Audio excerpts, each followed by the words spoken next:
ఎండలు చాలా ఎక్కువగా ఉన్నాయి సార్. ఉదయం 11 అయితేనే హీట్ వేవ్స్తో ప్రజలంతా అల్లల్లాడిపోతున్న పరిస్థితి. ఈ ఏడాది మార్చిలోనే స్టార్ట్ అయిపోయాయి ఎండలు. ఈ 3 నెలలు కూడా అంటే ఏప్రిల్, మే, జూన్ చాలా ఎక్కువగా ఎండలు ఉంటాయి అనేసి ఐఎండీ కూడా హెచ్చరిస్తున్న పరిస్థితి సార్. రాత్రి ఉష్ణోగ్రతలు, పగటి ఉష్ణోగ్రతలు కూడా పెరగబోతూ ఉన్నాయి. సాధారణంగా అంటే అధికంగా ఈసారి హీట్ వేవ్స్ ఉండబోతూ ఉన్నాయని ఐఎండీ ఇప్పటికే ప్రభుత్వాలను కూడా హెచ్చరించింది సార్. ప్రజలను అప్రమత్తం చేస్తున్న పరిస్థితి. ఈ నేపథ్యంలో ఏం చేయాలి? హీట్ వేవ్స్ పెరుగుతున్న క్రమంలో ఏం చేయాలి ప్రభుత్వాలు? అంటే ముందుగా హీట్ వేవ్ను ఒక ఇష్యూగా గవర్నమెంట్ గుర్తించాలి. మన సహజంగా ప్రభుత్వాలకు కానీ మన ఇండివిజువల్స్ కానీ ఇది ఒక రొటీన్ ఏముంటుంది, ఏడాదికి ఏడాది ఎండలు పెరుగుతాయి, ఇది ఒక కామన్ అనేటువంటి ధోరణి ఉంది.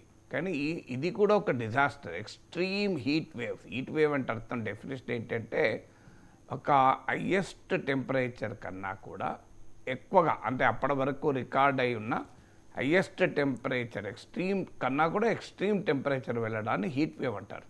అన్నిటినీ హీట్ వేవ్ అన్నారు. ఎండలు ఎక్కువ ఉండడం అన్నంత మాత్రాన హీట్ వేవ్ కాదు. వడగాడుపులు హీట్ వేవ్ అని ఎప్పుడు ఆ పదం వాడతామంటే abnormally high temperature compared to the general temperatures over a period of time, longer పీరియడ్లో తీసుకొని సాధారణంగా ఏ రేంజ్లో ఉష్ణోగ్రతలు ఉండేవి ఇప్పుడు అంతకన్నా ఇంకా తీవ్రంగా ఉష్ణోగ్రతలు ఉన్నప్పుడు హీట్ వేవ్స్ అంటాం. సో హీట్ వేవ్స్ను ఒక డిజాస్టర్గా మొదలు గుర్తించాలి. ఇప్పుడు మనకు వరదలు వస్తే విపత్తు అని అంటాం, భూకంపాలు వస్తే విపత్తు అంటాం. కానీ వడగాడుపులు హీట్ వేవ్స్ కూడా ఒక విపత్తే. ఒక్కసారి ఇది డిజాస్టర్గా గుర్తిస్తే డిజాస్టర్ మేనేజ్మెంట్ ప్లాన్ ఉంటుంది. నేను 2007-2015 మధ్యకాలంలో ఎమ్మెల్సీగా ఉన్న సమయంలో 8 ఏళ్ళు కూడా కావాలని డిజాస్టర్ మేనేజ్మెంట్ లెజిస్లేటివ్ స్టాండింగ్ కమిటీలో ఉన్నాను, అంటే కోరుకొని ఉన్నాను. సో ప్రతి మీటింగ్లో చెప్పేవాడిని. సో మీరు తెలంగాణలో ఈ ఎండాకాలం కూడా వర్షాలు పడి వడగండ్ల వాన పడి పంటలు దెబ్బతింటాయి. ఈ వడగండ్ల వానల్ని కూడా మీరు ఒక డిజాస్టర్గా గుర్తించాలి, హీట్ వేవ్స్ను డిజాస్టర్గా గుర్తించాలి అని ప్రతి మీటింగ్లో చెప్పేవాళ్ళం. కానీ ఎవరు పట్టించుకునే వాళ్ళు కాదు. ఎందుకంటే people take it as a granted, ఇది నార్మల్ మన జీవితంలో భాగం అని. కానీ హీట్ వేవ్స్ ఎందుకు డిజాస్టర్ గుర్తించాలంటే డిజాస్టర్గా గుర్తించినప్పుడు ఏమవుతుందంటే హీట్ వేవ్ ప్లాన్స్ క్రియేట్ చేస్తారు, standard operating procedures SOPs create అవుతాయి. అంటే ఏ వ్యవస్థ ఏం చేయాలి. So public health awareness create చేస్తారు. ఇవాళ హీట్ వేవ్ పట్ల పబ్లిక్ హెల్త్ అవేర్నెస్ క్యాంపెయిన్ ఎక్కడైనా ఉందా మీకు? సో మీకు ఎక్కడ, ఉదాహరణకు మీకు ఫోన్ మీరు రింగ్ అవడంతోనే మీకు సైబర్ ఫ్రాడ్ గురించి హెచ్చరికలు జారీ అవుతున్నాయి. కానీ ఎక్కడన్నా హీట్ వేవ్స్ గురించి హెచ్చరికలు జారీ అవుతున్నాయా? అంటే మీరు అనొచ్చు ఎవరైనా సరే ఇప్పటికే ఫోన్లు తలగా వలగపోతున్నది వాడుతున్న ఇంకో మీరు చెప్తే ఇంకోటి కూడా వస్తుంది. నేను అనేది ఫోన్లో కాదు, ఎక్కడైనా మీరు ఒక సినిమాలు చూస్తున్నారు. సో హీట్ వేవ్స్ పైన పబ్లిక్ హెల్త్ అవేర్నెస్ క్యాంపెయిన్ ఎక్కడ కనబడుతుందా? సినిమాకు ముందు ఒక 30 సెకండ్స్ 1 మినిట్ ఈ హీట్ వేవ్స్ ఉన్నాయి, ప్రజలారా ఈ జాగ్రత్తలు తీసుకోండి అని మీరు ఎక్కడ చూసారా? నా గుర్తున్న చూడలేదు, ఎవరైతే చెప్పలేదు. లేదు, ఏదన్నా public places, bus stands, railway స్టేషన్స్లో మీకు స్క్రీన్స్ ఉంటాయి. సో అక్కడ షాపింగ్ మాల్స్, ఆ స్క్రీన్స్లో public health warnings, heat waves ఉన్నాయి, హీట్ వేవ్స్ నుంచి మిమ్మల్ని మీరు ఇలా కాపాడుకోవాలి అని ఎక్కడన్నా మీరు ఉన్నాయా? నెవర్. ఆశ్చర్యం వేస్తుంది మనకు. అంటే మనం ఎంత డిజాస్టర్ కాన్షియస్నెస్ ఎంత తక్కువ ఉందో దీన్ని బట్టి అర్థమవుతుంది. ఎందుకంటే heat wave can be fatal, even ప్రాణాలు కూడా పోవచ్చు హీట్ వేవ్స్తోని. సో అందులో వల్నరబుల్ గ్రూప్స్ అంటారు, అది చాలా ఎక్కువ దెబ్బతింటారు.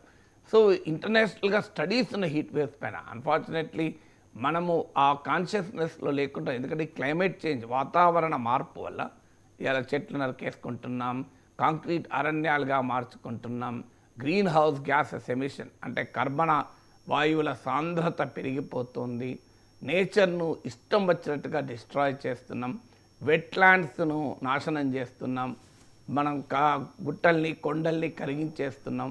సో మనిషి ప్రకృతి పైన యుద్ధం చేస్తున్నప్పుడు ప్రకృతి కూడా మనిషి పైన తిరగబడుతుంది. ఇప్పుడు జరుగుతున్నది అదే. అందువల్ల రాబోయే కాలంలో క్లైమేట్ చేంజెస్ వల్ల ఇంకా ఉష్ణోగ్రతలు పెరుగుతాయి. సో అది భారీగా ఇప్పుడు మీరు గమనించండి, 20 ఏళ్ల క్రితం గల్ఫ్ దేశాల్లో ఉండేంత ఉష్ణోగ్రత ఇప్పుడు మన దగ్గర వచ్చేసింది. అంటే ఎంత స్థాయికి వచ్చామో చూడండి. సో దీనికి పరిష్కారం ఏంటన్నప్పుడు మొదలు పబ్లిక్ హెల్త్ అవేర్నెస్. ఎందుకంటే కమ్యూనిటీలో డిజాస్టర్ మేనేజ్మెంట్ కాన్షియస్నెస్ పెంచాలి. సో బేసిక్ మీకు ఫ్లడ్ మేనేజ్మెంట్ అయినా డ్రాట్ అయినా ఏ విపత్తు అయినా ప్రాథమిక సూత్రం ఏంటంటే ప్రిపేర్నెస్. అంటే డిజాస్టర్ మేనేజ్మెంట్ ప్రిపేర్నెస్ కమ్యూనిటీస్లోనే క్రియేట్ కావాలి. ఇవాళ ఎన్ని స్కూళ్ళలో మీరు ఈ వడగాడ్పుల నుంచి ఎలా తట్టుకోవాలి అని పిల్లలకు నేర్పారో మీరు చెప్పండి. ఎక్కడన్నా ఎనీ స్కూల్ డిజాస్టర్ మేనేజ్మెంట్ పైన ఒకరోజు కనీసం ఈ వడగాడ్పులు, ఎందుకంటే పిల్లలు ఇప్పుడు వేసవి వస్తుంది, సెలవులు, ఎండల్నే బయట వస్తుంటారు కనీసం. ఎందుకంటే పిల్లలు చాలా ఇంటెలిజెంట్గా ఉంటారు, క్రియేటివ్గా అర్థం చేసుకుంటారు. అన్ఫార్చునేట్లీ నథింగ్ కదా. సో ఇంత హీట్ వేవ్ ఉంటే ఆ హీటే లేదు మనలో, మన పాలసీలు ఎక్కడ ఉంది. సో ఏం చేయాలి పబ్లిక్ హెల్త్? కనీసం ఒక సింపుల్ థింగ్స్. కామన్గా హీట్ వేవ్ వచ్చినప్పుడు వచ్చే ఒక సాధారణ పబ్లిక్ హెల్త్ ప్రాబ్లం ఏంటంటే డీహైడ్రేషన్ అవుతుంది. సో డీహైడ్రేషన్ పెరగకుండా జాగ్రత్త పడాలి. అంటే టీ కాఫీలు తాగడం తగ్గించాలి, కార్బనేటెడ్ సాఫ్ట్ డ్రింక్స్ తాగడం తగ్గించాలి, మీకు ఆల్కహాల్ తాగే వాళ్ళు ఉంటే ఆ అలవాటు తగ్గించుకోవాలి. మీకు 12 to 3 పీక్ ఎండ సమయంలో బయటికి వెళ్ళకుండా, ఒకవేళ బయటికి వెళ్ళాల్సి వచ్చిన జాగ్రత్తలు తీసుకొని వెళ్ళడము. మీరు వేసే దుస్తులు కూడా వీలైనంత మేరకు పోరస్ కాటన్ డ్రెస్సెస్, లేదు అవి మీకు టైట్గా ఉండకుండా లూజ్గా ఉండడం, లైట్ కలర్ డ్రెస్సులు వేసుకోవడం, అవాయిడింగ్ డార్క్ కలర్ డ్రెస్సెస్ ఆపడం. సో కనీసం ఒక గొడుగు పట్టుకొని వెళ్ళడం, ఒక వాటర్ బాటిల్ పట్టుకొని వెళ్ళడం, చిన్న చిన్న విషయాలే కావచ్చు. దాహమైనా కాకపోయినా రిపీటెడ్గా వాటర్ తీసుకోవడం, సాఫ్ట్ డ్రింక్స్, ఈ కూల్ డ్రింక్స్ వదిలేసి కొబ్బరి బొండాలు తాగడం, అవాయిడింగ్ స్టేల్ ఫుడ్, నిన్న మార్నింగ్ది, పొద్దున్నది, మధ్యాహ్నం, సాయంత్రం తినడం మానేసి ఎప్పటికప్పుడు వేడి ఆహారం తీసుకోవడము, ఫ్రూట్ జ్యూసెస్ తీసుకోవడము, నీకు ఎఫోర్డబుల్ అయితే. ఈ జాగ్రత్తలు వ్యక్తిగతంగా, లేదు మీకు హీట్ సన్ స్ట్రోక్ సిమ్టమ్స్ ఉంటే దాన్ని మీరు ఒక సాధారణమైనదిగా తీసుకోకుండా జాగ్రత్తగా గమనిస్తూ ఒక ఫిజిషియన్ సలహా తీసుకోవడం, ఇవన్నీ పబ్లిక్ హెల్త్ వార్నింగ్ సిగ్నల్స్. మీరు ఒక ప్రజారోగ్య వ్యవస్థ ప్రజల్ని చైతన్యవంతం చేయాలి. మీరు ఇవి చేయాలని. మీరు కోవిడ్ వచ్చినప్పుడు మనకు చెప్పలేదా, ఎప్పటి చేతులు కడుక్కోండి, మాస్కులు పెట్టుకోండి అని. మనకేంటంటే కోవిడ్ లాంటిది వస్తేనే మనం రియాక్ట్ అవుతాం, నార్మల్ వాటి రియాక్ట్ కాం.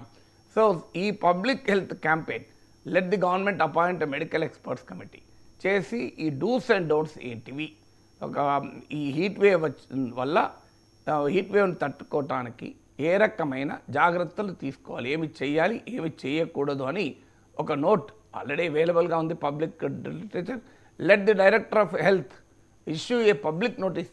ఇది ఖచ్చితంగా అన్ని స్కూళ్ళలో, అన్ని కాలేజెస్లో, సినిమా హాల్లో, షాపింగ్ మాల్స్లో, బస్ స్టాండ్లో, రైల్వే స్టేషన్లో, మెట్రోలో వీటిని కనీసం డిస్ప్లే చేయండి. ప్రజల్లో అవగాహన పెరుగుతుంది, చైతన్యం పెరుగుతుంది కదా. మీడియాను రిక్వెస్ట్ చేయండి, టీవీల్లో వీటిపైన. అన్ఫార్చునేట్లీ రాజకీయ వాడి నుంచి మనం చర్చించుకుంటాం తప్ప హీట్ వేవ్ని తట్టుకోవడం గురించి ఏ టీవీలో డిబేట్ నడిచింది చెప్పండి. నాకు తెలిసినంత వరకు అయితే రేరెస్ట్ ఆఫ్ ద రేర్, ఎక్కడ జరగదు.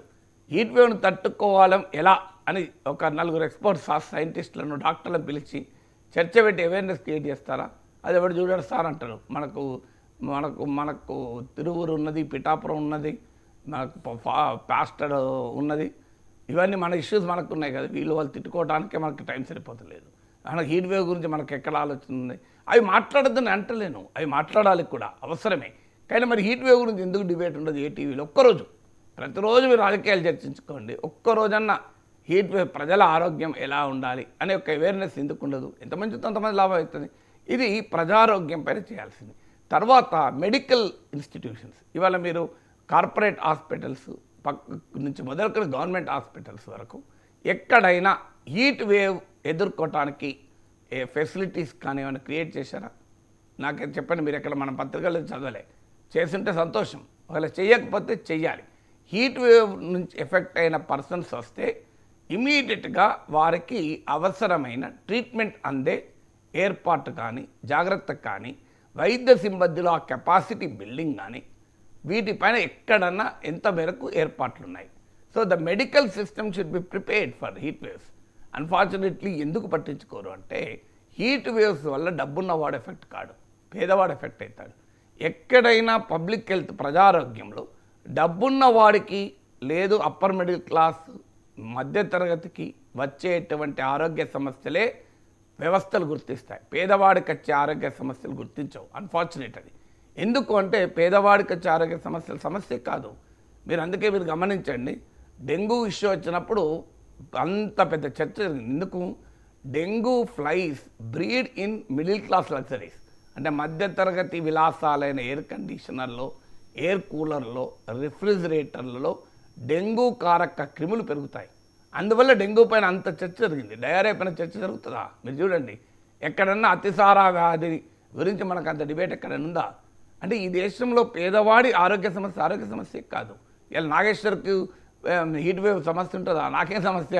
నా కార్లో వేసి, ఇంట్లో వేసి, నా రూమ్, నా వర్కింగ్ ఆఫీస్లో వేసి, నేను ఎక్కడికి వెళ్ళేసి, నేను అసలు I can afford not to go in that sun, అసలు ఈ వేడిలో పోను నేను బయటికి. సో నాకెక్కడ ప్రాబ్లం ఉన్నది? నాకు ప్రాబ్లమే లేదు. నా సమస్య కాదు ఇది. సమస్య ఎవరు? నా సమస్య ఎవరంటే నా అపార్ట్మెంట్కి ఉండే సెక్యూరిటీ గార్డు సమస్య. ఎందుకంటే ఆయన గేట్ దగ్గర ఎండలో నిలబడాలి. నా ఇంట్లో పనిచేసే వారికి సమస్య, ఎందుకంటే నడుచుకుంటూ ఎండలో రావాలి, ఎండలో పోవాలి. సో సమస్య వారికి, కన్స్ట్రక్షన్ లేబర్కి సమస్య, రోడ్డు మీద అమ్ముకునే వారికి సమస్య, చిరు వ్యాపారులకు. ఎందుకు సమస్య అంటే వాళ్ళకి తప్పదు కదా, వాళ్ళకి తప్పదు. కనీసం అందుకే వాళ్ళ సమస్య పేదవాళ్ళ సమస్య కనుక అది మనకు ప్రజారోగ్య సమస్యగా కనబడదు. ఇదే ధనవంతుల సమస్య అనుకో, మధ్యతరగతి సమస్య అనుకో, ఇప్పటికే నా గోలే జరిగేది. అసలు పేదవాడి సమస్య మనకెవడు పట్టింపు. సో ఇప్పుడు దీన్ని ఎలా ఇప్పుడు నేను ఇంతవరకు పబ్లిక్ హెల్త్ అవేర్నెస్ చెప్పాను. ప్రభుత్వాలు ఏం చేయాలన్నప్పుడు కనీసం ఒక public shelters, public cooling facilities అంటారు. సో ఇప్పుడు అహ్మదాబాద్ లాంటి సిటీలో మున్సిపల్ హీట్ వేవ్ ప్లాన్ అని తయారు చేశారు. మీరు గూగుల్లో కొట్టిన అహ్మదాబాద్ హీట్ వేవ్ ప్లాన్ అని. హైదరాబాద్ హీట్ వేవ్ ప్లాన్ చెప్పండి నాకు ఎక్కడుంది? హైదరాబాద్ హీట్ వేవ్ ప్లాన్ ఏం చేయాలి? పబ్లిక్ కూలింగ్ ఫెసిలిటీస్ క్రియేట్ కావాలి. సో హైదరాబాదు లో ఎక్కడెక్కడ ఇప్పుడు రోడ్డు మీద నడుస్తున్నాడు, ఒక భయంకరంగా వేడి తట్టుకోలేకపోయాడు, ఎక్కడ నిలబడాలి? కనీసం బస్ షెల్టర్లు కరెక్ట్గా ఉన్నాయా? పబ్లిక్ కూలింగ్ ఫెసిలిటీస్లో అవసరం వస్తే ఒక కూలర్ పెట్టి అక్కడ 5 కూర్చోంటట్టు, 10 మంది కూర్చోంటట్టు ప్లేస్ ఎక్కడ ఉందా? పోనీ కనీసం ఒక షేడ్. సో నీకు ఒక బోలెడన్ని ఓపెన్ ప్లేసెస్ ఉంటాయి, పబ్లిక్ ప్రైవేట్. సో ప్రభుత్వం టెంపరీగా అక్కడ కాస్తంత నీడ క్రియేట్ చేశారనుకోండి, ఎవరైనా భయంకరంగా వేడి ఉన్నదనుకోండి, కొంతసేపు అక్కడ ఆగగలుగుతారు. So public shelters public cooling facilities create చేయాలి. తర్వాత పబ్లిక్గా డ్రింకింగ్ వాటర్ ఫెసిలిటీస్, ఇప్పుడు ప్రభుత్వం కావచ్చు, లోకల్ కమ్యూనిటీస్ కావచ్చు, స్వచ్ఛంద సంస్థలను ఇన్వాల్వ్ చేసి కనీసం కొన్ని చోట్ల డ్రింకింగ్ వాటర్ ఫెసిలిటీ క్రియేట్ చేయాలి. ఇప్పుడు మనకు స్వచ్ఛందంగా కొంతమంది ప్రజలు చేస్తూ ఉంటారు. You create awareness. ఒక పెద్ద 1000 మంది అపార్ట్మెంట్లు ఉన్నదనుకోండి, ఆ 1000 అపార్ట్మెంట్ల ముందట రోడ్డు మీద పోయే వాళ్ళ కొరకు ఒక పెద్ద అపార్ట్మెంట్ కాంప్లెక్సెస్ ఉన్నాయి, మన హైరైజ్ కాంప్లెక్సెస్. వాళ్ళ రోడ్డు పైన ఆ జనం పోతున్న జనానికి ఒక మజ్జిగో, లేకుంటే ఒక లెమన్ వాటరో, లేకుంటే ఒక ఓఆర్ఎస్ పౌడరో, లేకుంటే ఒక కొబ్బరి బొండాలో, ఏవో ఒకటి వాళ్ళ కెపాసిటీని బట్టి. మరి కొబ్బరి బొండాల కాస్ట్లను కూడా మంచినీళ్ళు ఇవి ఇవ్వలేరా అండి? ఇది కనీసం అవేర్నెస్. మన జిహెచ్ఎంసి ఒక అసోసియేషన్ అందరినీ పిలిచి ఇది హీట్ వేవ్ను మనం అందరం కలిసి ఎదుర్కోవాలి. అందువల్ల మీ కమ్యూనిటీ ఎదురుగా మీరు కనీసం అటువైపు నుంచి ఇటువైపు నుంచి వస్తున్న బాటసారులకు ఈ సదుపాయం కల్పించండి అంటే చాలా అసోసియేషన్లు ఆనందంగా పనిచేస్తాయి. ఎందుకంటే వాళ్ళకు కూడా సాటిస్ఫాక్షన్ లేదు, మేము మా మున్సిపల్ ఎంప్లాయీస్ని అక్కడ పెడతాం, మీరు స్పాన్సర్ చేయండి అంటే సంతోషంగా స్పాన్సర్ చేస్తారు కదా. సో ఇలా మీరు కమ్యూనిటీని కూడా ఇన్వాల్వ్ చేసి మీరు పబ్లిక్ కూలింగ్ ఫెసిలిటీ పెట్టడం. అలాగే మీకు హీట్ వేవ్ తర్వాత ప్రోటోకాల్స్, ఇప్పుడు మనకు సిపిఆర్ అని వచ్చింది, హార్ట్ అటాక్ వస్తే ఇమీడియట్గా ఏం చేయాలి, సిపిఆర్ ట్రైనింగ్ కూడా ఇస్తున్నారు పెద్ద ఎత్తున. సో ఇమీడియట్గా హార్ట్ అటాక్ వచ్చిన వ్యక్తిని ఇమీడియట్గా కాపాడాలి అంటే లైఫ్ సేవింగ్ అయితే సిపిఆర్ ట్రైనింగ్. మరి మీకు హీట్ వేవ్ ట్రైనింగ్ ఎక్కడన్నా ఉందా? అసలు మీకు నాకు తెలుసా, ఒక హీట్ వేవ్తో ఒక వ్యక్తి సన్ స్ట్రోక్ తగిలి పడిపోతాడు, ఏం చేయాలి? నాకు తెలుసా, మీకు తెలుసా ఏం చేయాలి? ఆథెంటిక్గా సైంటిఫిక్గా ఏం చేయాలి? మనకు తెలిసిన చేతి మంచిది లాగిస్తాం, కానీ మనకి ఏం చేయాలో తెలుసా? We don't know. ప్రజల్లో ఎక్కడ ఆ రకమైన ట్రైనింగ్ ఎక్కడ లేదు కదా. ప్రజలకు ఏం ఒక సన్ స్ట్రోక్ తగిలిన వ్యక్తికి ఏం చేయాలని. తర్వాత ఇవాళ గవర్నమెంట్ ఎన్ఫోర్స్ కన్స్ట్రక్షన్ యాక్టివిటీ నడుస్తుంది. సో అక్కడ కనీసం ఆ పనిచేసేటువంటి భవన నిర్మాణ కార్మికులకు ఒక షేడ్ కనీసం ఎండ రాకుండా చేరదా? వాళ్ళు వర్క్ చేసుకుంటారు కానివ్వండి, ఓ పెయింట్ వేస్తుంటాడు బయట బిల్డింగ్కు, పెయింట్ వేసే అతన్ని ఎండలో భయంకరమైన ఎండలో పెయింట్ వేస్తుంటాడు. ఆ కన్స్ట్రక్షన్ కంపెనీ వాడు కనీసం ఒక షేడ్ పెట్టి ఆ నీడలో ఎండ రాకుండా చూసి ఏరదా? లేదు 12 to 3 పీక్ ఎండలో వర్క్ ఆపేసి మిగతా టైంలో వర్క్ చేయించరాదా? సాధ్యం కదా ఇది. సో ఇది ఒక బేసిక్ ఫెసిలిటీస్ కదా ప్రజల ఆరోగ్యాన్ని కాపాడాలి అనేది. సో ఈ ప్రయత్నాలు కనుక చేయగలిగితే నీకు హీట్ వేవ్ను గణనీయంగా తగ్గించవచ్చు. ఇవి ఇమీడియట్ మెజర్స్. ఇక లాంగ్ టర్మ్లో నీకు గ్రీన్ కవరు, లంగ్ స్పేసెస్ కాపాడడం, వీటిని చేయడం. అలాగే హీట్ వేవ్ వల్ల వచ్చేటువంటి ఛాలెంజెస్, వాటర్ స్కేర్సిటీ వస్తుంది. సో ఇప్పటి నుంచే ఎలా ప్లాన్ చేయడం, రాబోయే కాలంలో వాటర్, ఈవెన్ పశువుల్ని కాపాడుకోవడం ఎలా హీట్ వేవ్లో. ఎందుకంటే పశువులు దెబ్బతింటే, పంటలు దెబ్బతింటే ఇమీడియట్గా వచ్చే సమస్య ఏంటంటే ఎకానమీ దెబ్బతింటుంది. సో పంటలు కాపాడుకోవడానికి, అలాగే పశువులు కాపాడుకోవడానికి అగ్రికల్చర్ అండ్ ఎనిమల్ హస్బెండరీ ఏం చేయాలి? ఇప్పుడు మా బాల్కనీలో మేము ఆకుకూరలు వేసాం, మంచిగా ఎండ వచ్చేటువంటి బాల్కనీలో పెట్టాము. కంప్లీట్ ఎండిపోయినాయి, మొత్తం వేడి ఎక్కువై వాడిపోయినాయి, ఎండిపోయినాయి. సో కాలిపోయినాయి, దెబ్బకు ఆకుకూరలు ఏవి రాలే. వెంటనే మళ్ళీ ఇంకో బాల్కనీకి మార్చినాం. కాస్త ఎండ ఉండి కూడా అంత తీవ్రంగా ఉండకుండా, అంత ఎక్కువసేపు ఉండదు బాల్కనీకి. ఇవాళ బ్రహ్మాండంగా ఆకుకూరలు పెరుగుతున్నాయి. అంటే ఇది చిన్న హెల్ప్ పని చేయగలిగితే, ఎగ్జాంపుల్ నా అనుభవం చెప్పాను, నా ఇంట్లో నేను చేసుకున్న పని. మీరు ప్రజలకు ఈ రకమైనటువంటి బాధల నుంచి కాపాడుకోలేరా? సో ఇవాళ కనీసం గ్రామీణ ప్రాంతాల్లో ఎక్కడ మీకు హైవేస్లో నీకు ఏ ఫెసిలిటీ ఉంది? సన్ స్ట్రోక్ తగిలితే కనీసం ఒక డ్రింకింగ్ వాటర్ ఫెసిలిటీ అవైలబుల్గా ఉందా? సో అందువల్ల ఇలా హీట్ వేవ్ నుంచి ప్రజల్ని తట్టుకోవడానికి ఇమీడియట్గా ఏం చేయాలి, లాంగ్ టర్మ్లో ఏం చేయాలి? వాటర్ బాడీస్ మొత్తం మనం నాశనం చేస్తున్నాం, చెట్లు నరికేసుకుంటున్నాం, చెట్లు పెంచుతామంటున్నారు కానీ ఏం చెట్టు పెంచుతున్నారో ఎవరికి తెలియదు, ఎన్ని చెట్లు పెరిగినాయో. అసలు ఉన్న 50 ఏళ్ళ కింద చెట్టు నువ్వు నరికేసి కొత్తగా చెట్టు పెడితే అది పెరుగుతుందా? సో ఇలా అనేక సమస్యలు ఉన్నాయి. హీట్ వేవ్ని కూడా ఒక డిజాస్టర్గా గుర్తించి అవసరమైన చర్యలు, ప్రజా ఆరోగ్య వ్యవస్థ, ఇది ఇంటర్ గవర్నమెంటల్, ఒక్కొక్కరు మున్సిపల్ డిపార్ట్మెంటు, ఎడ్యుకేషన్ డిపార్ట్మెంట్ పిల్లలకు అవేర్నెస్ క్రియేట్ చేయాలి. ఇలా అన్ని రకాల ప్రభుత్వ శాఖలు ప్రజా సమూహాలతో, నీకు స్వచ్ఛంద సంస్థలతో, కమ్యూనిటీస్తో కోఆర్డినేట్ చేసుకొని దీన్ని ఒక సమస్యగా తీసుకొని పరిష్కారాలు వెతకాలి. కానీ బిజినెస్ యాజ్ ఏదో ఉంటుంది, ఎవరి జాగ్రత్త వాడు తీసుకుంటాడు, కాకపోతే వాడు బాధలు వాడు పడతాడు అనేటువంటి ఈ ధోరణి చాలా పెద్ద ప్రమాదం. రాబోయే కాలంలో మీకు మే వరకు ఇంకా భయంకరంగా హీట్ వేవ్స్ పెరిగే సూచనలు కనబడుతున్నాయి. తట్టుకోవడానికి ప్రజలను కాపాడాల్సిన బాధ్యత ప్రభుత్వాలకు లేదా? ఇక ప్రభుత్వం